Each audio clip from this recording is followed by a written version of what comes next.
My mother-in-law makes really bad food for me. One day, I swapped my sandwich with my husband's. My mother-in-law regretted it right away. Hi, I'm Claire, and I'm 34 years old. Let me tell you about the time I decided to get back at my mean mother-in-law, who was determined to make my life miserable. I tried to be patient and ignore her behavior for a while, but eventually, I couldn't take it anymore. Let me explain a bit. Whenever my mother-in-law gave me something, it was never very good. Like at our wedding day, this present is from my mother-in-law Justine. Let's see what's inside. Oh, it's a used spatula. Well, thank you, and on my 31st birthday, Justine, you really shouldn't have.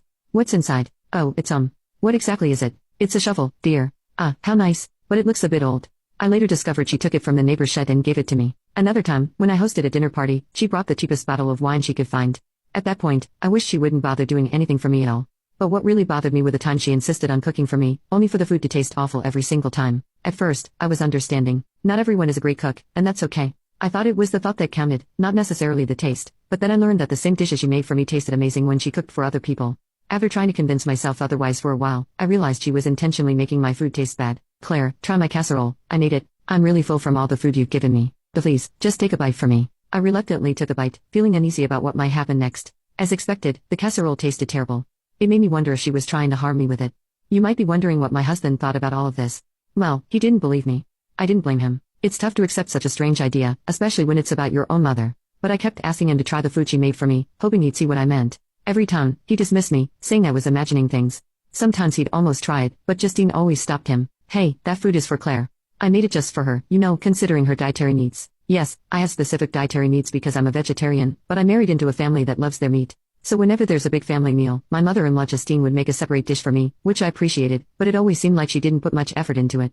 After realizing she was messing with my food, I tried to understand her. Maybe she was upset about having to make a special dish for me, but that didn't explain why she gave me terrible gifts all the time.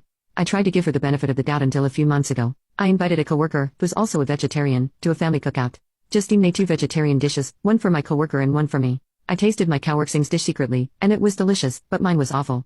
It was clear that Justine could cook well. When I told my husband Liam about it, he just brushed it off. Oh, come on, Claire, you're overreacting and being a bit rude. I'm telling you, she's intentionally messing with my food. She doesn't want to make good food for me. Even if the food isn't great, which I doubt, what do you expect from her? She's just one person. Maybe you could help her out in the kitchen, especially with vegetarian dishes. I've offered to help many times, but she gets defensive and thinks I don't like her cooking, which I don't. And when I suggest things, she gets upset. There's no pleasing her. Maybe you should bring your own food to gatherings, then. Even if it seems rude, it's not like you have a serious allergy. You're just a vegetarian, and everyone can make vegetarian food. But remember Lucy, your coworker, she was nice. Yeah, Lucy's food was great, even the vegetarian dishes. They both took a moment to think about everything. Liam sat down on the bed, thinking deeply. Well, say something, Claire urged. Look, you're my wife, and I love you. I want to trust you, but I think you might be imagining things. I understand that my mom can be odd with gifts, but sabotaging your food? That's really messed up and dangerous, isn't it? Exactly. One time, I swear I smelled bleach in my food. I had to make an excuse to go to the bathroom so I wouldn't have to eat it. Claire, maybe because you and my mom don't get along, you're seeing her differently than the rest of us. She's a fantastic cook. I agree. After trying Lucy's food tonight, I'm sure she can cook well, but for some reason, she doesn't put in the effort with me enough. I won't let you talk badly about my mom anymore. She's a great cook. You're imagining things. I was frustrated. How many times did I have to convince him I was telling the truth? I decided to prove it.